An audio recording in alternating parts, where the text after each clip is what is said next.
Hi guys, just a quick little video. Yes, I look different. I actually did something with myself today, kind of. I had a conversation with a very close friend of mine last night about being a bad parent or like self-doubt as a parent. And it made me feel very like moved to make a video.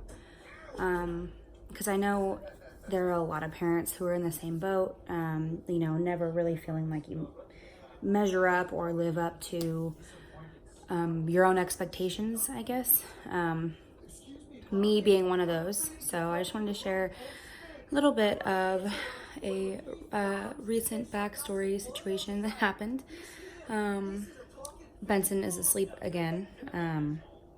He's a little bit, he's teething, so he's a little more cranky and tired than normal. But I promise you guys will see/meet him if you don't already know me personally in the next video, or hopefully the next two videos. He'll be awake during one of them. So a couple months ago, we kind of opened a line of communication with a family member related to me, who I do not have not had, and do not have a relationship with, due to issues in the past, but not necessarily just issues in the past, but their unwillingness to better themselves, I guess, would be what I would say. This person is very toxic to themselves and everybody else. And so, anyways, a line of communication was opened. This person reached out to us and asked if she could stay in one of our extra bedrooms for a short period of time. She had exhausted all of their options here in our home state of California. She had nowhere to go. And so she has a 12-year-old daughter, and in the interest of, her daughter, I agreed that she could stay here temporarily. That she could stay here temporarily and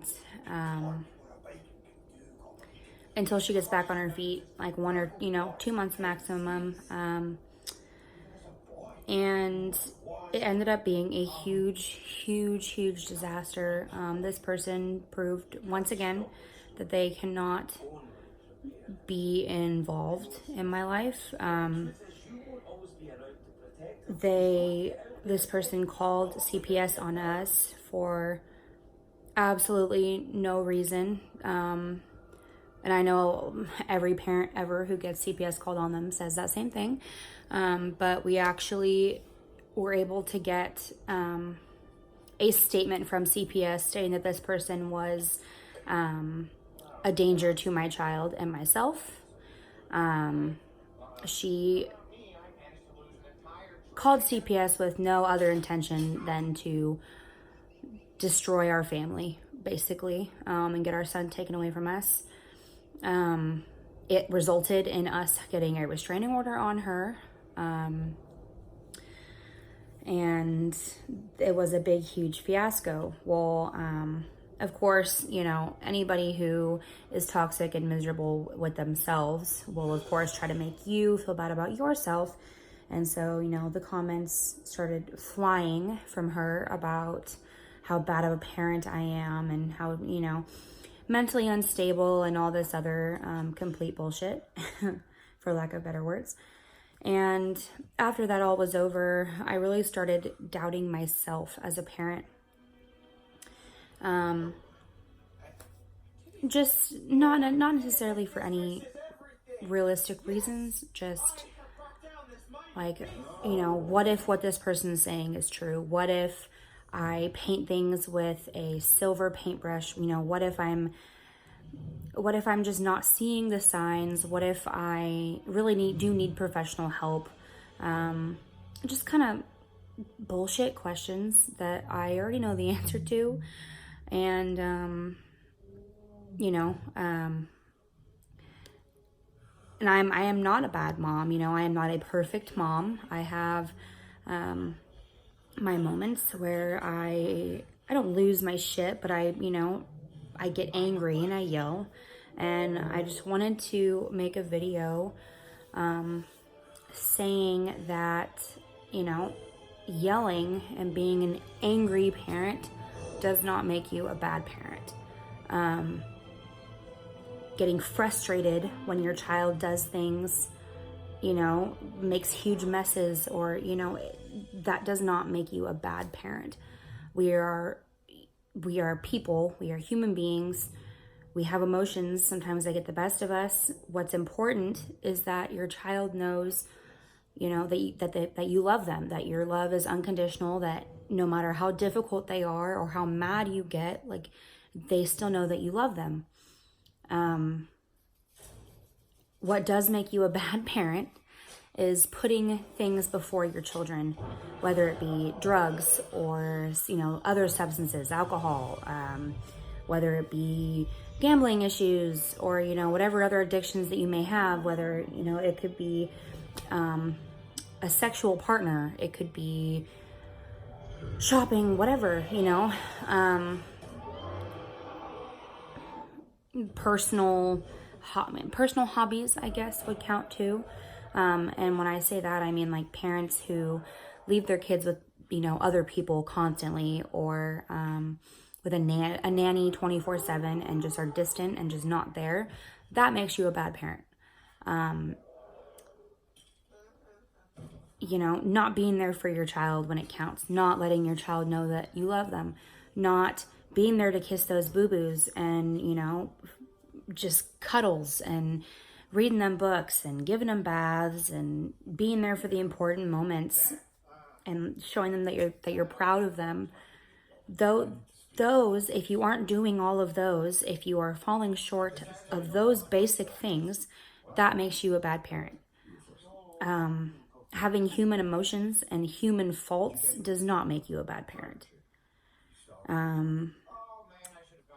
And then, during this conversation with her, the subject of, spanking, and that came up, and I told her, I yell at Benson too.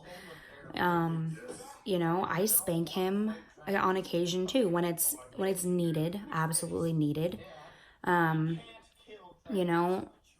At his age, simply telling him no will not work because he doesn't understand what no means all the way yet. He's still learning.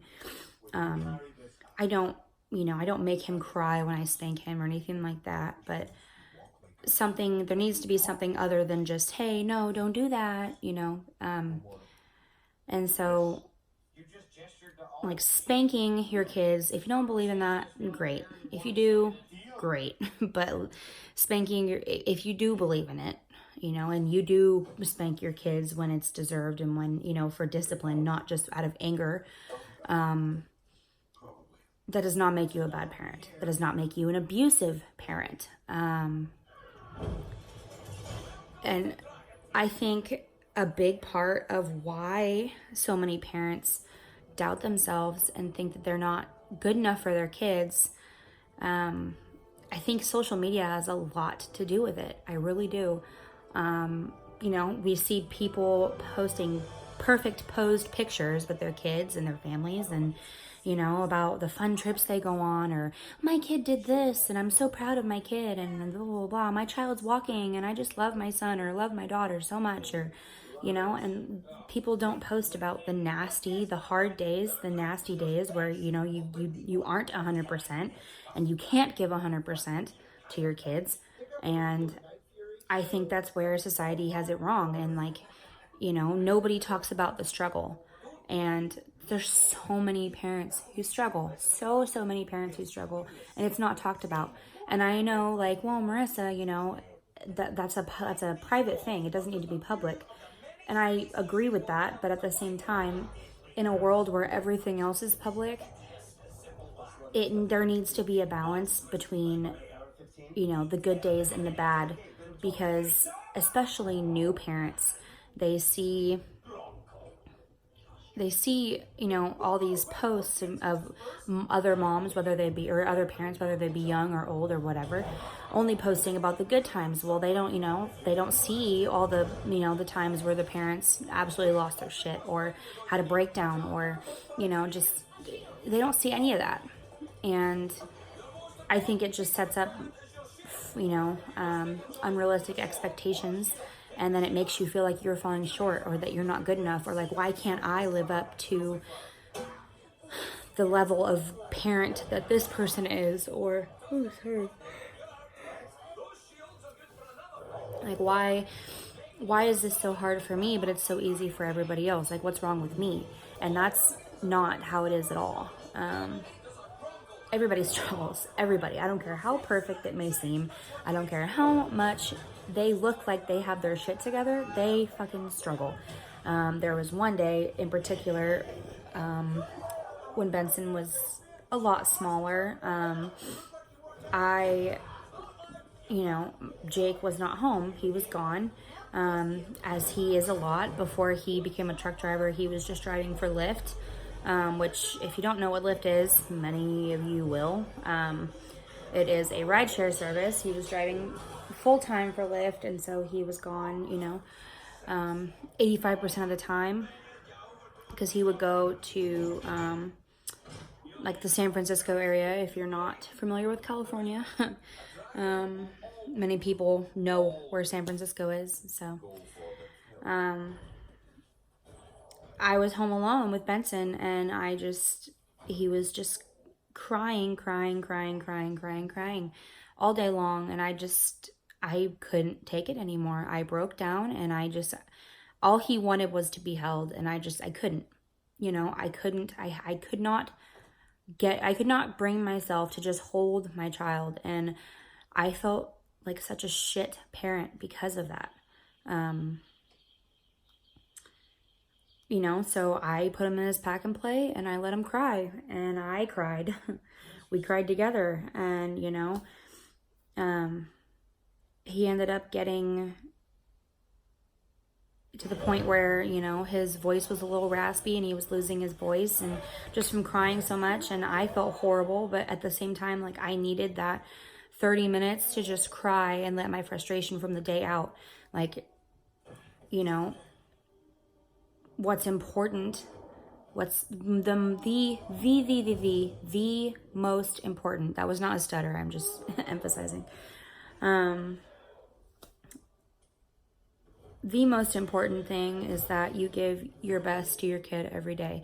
And that does not mean the same level of effort every single day. That's not what that means.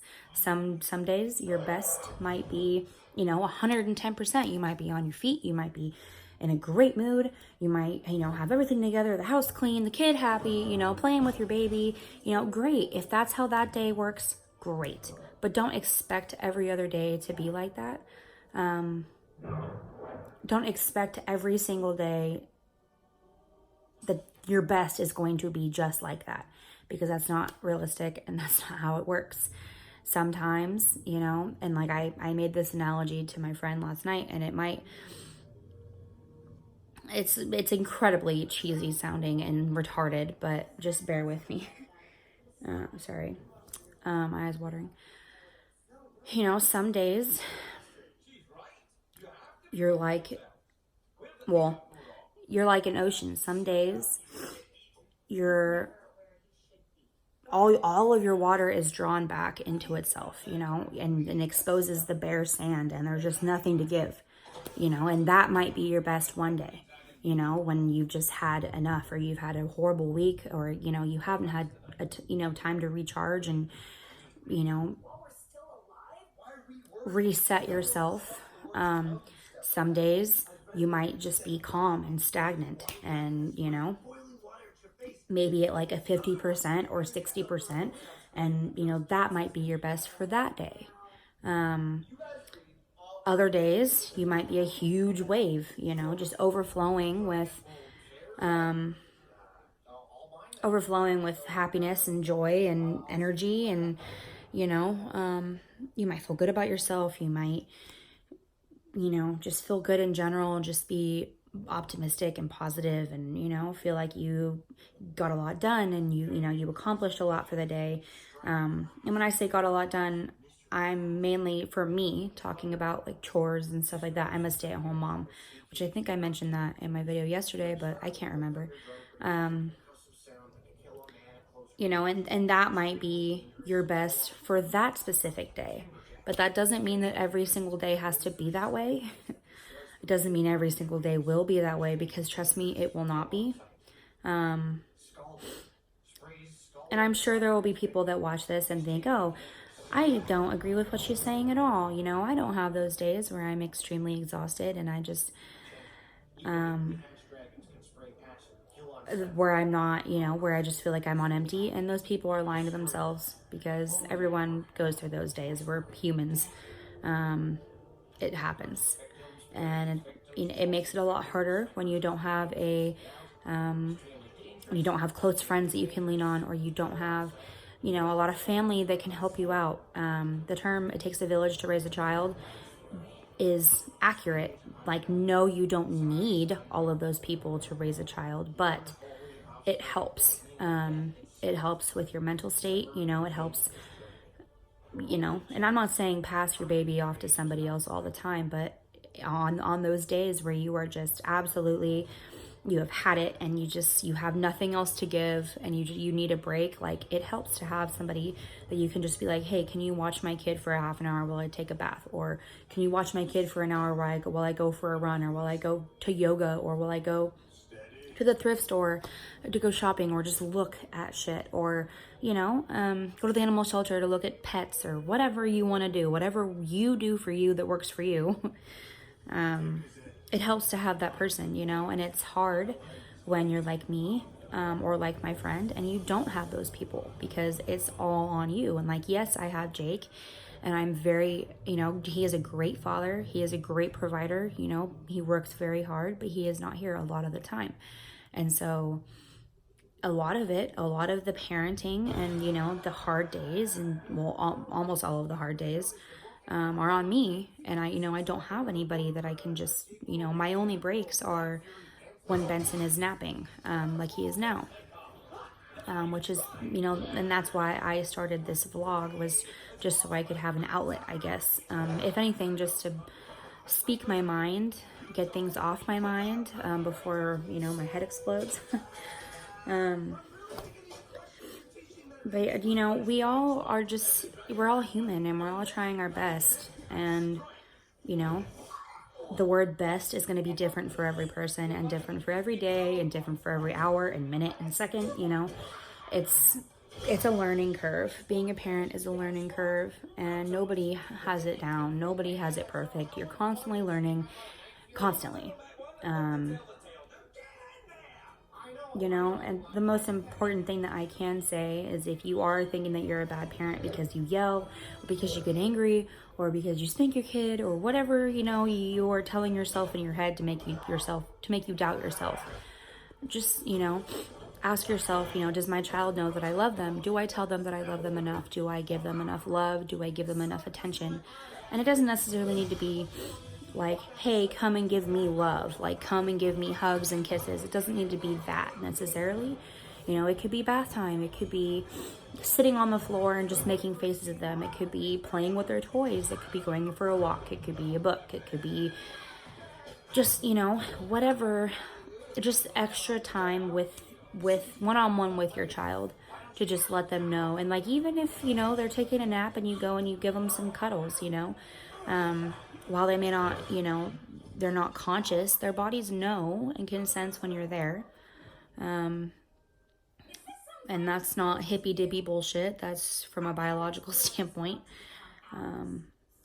It's impossible not to know when there's another human being touching your skin, whether you're asleep or not.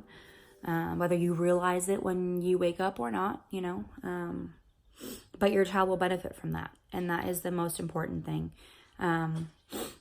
Another important question to ask yourself is, is my child scared of me? You know, do I scare my child?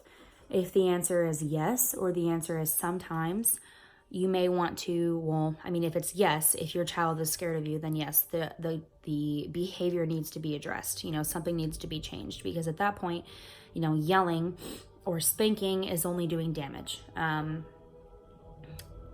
If the answer is sometimes, you know, sometimes they get scared, you know, there could be multiple variables or factors that, you know, build into it. Like Benson has cried when I've yelled at him one time. And it wasn't because I yelled at him. It was because he had fallen, and there were just many things that played into it. But he started crying.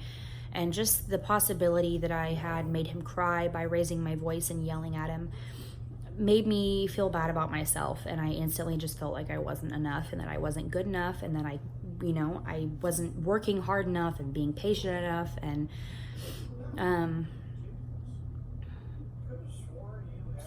you know, it doesn't mean you're a bad parent. If your kid's scared of you, then, I mean, yeah, I wouldn't necessarily say you're a bad parent. You just have things to work on, and we all have things to work on. You know, nobody is 100% perfect, ready to go off the bat, especially when you're a young parent and a first-time parent. And if you're like me and like my friend, and you didn't have a positive image of what parenting was growing up. And like, I have a maternal aunt. I have a maternal aunt who is a very great mom, and she is a very great mother figure to me. But I grew up in the foster system, as did my friend, and so I didn't necessarily get to be close with my aunt until my adult years or my late teenage years necessarily. And so, you know, I didn't really have my main drive, I guess, as a parent, is that I know how I don't want to be. I know what I don't want to be like, because I have had plenty of examples of what I don't want to do. You know, and that's really all you can do. All you can do is just try to work every day to, you know, work on your faults and make yourself better. And that's all you can do. We all struggle. We're all imperfect, and that's just how it is. And, you know, you will never be a perfect parent, you know, and that's fine. And I think it is more important to show your kids, you know, like, yes, I have these faults, or yes, I have things I don't necessarily,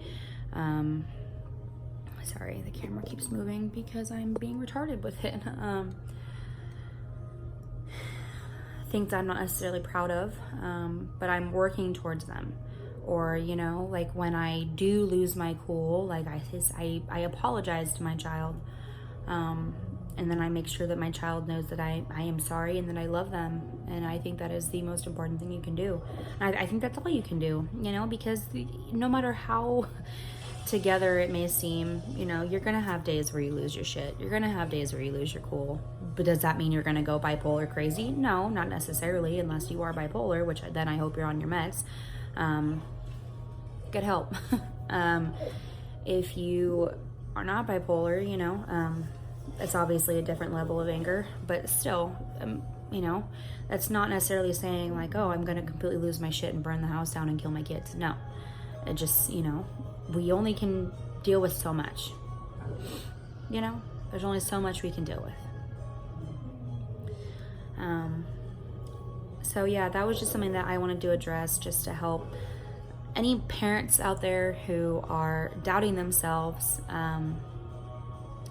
You know, it'll be all right. You'll figure it out. You'll work on your faults. You know, your kids will be okay.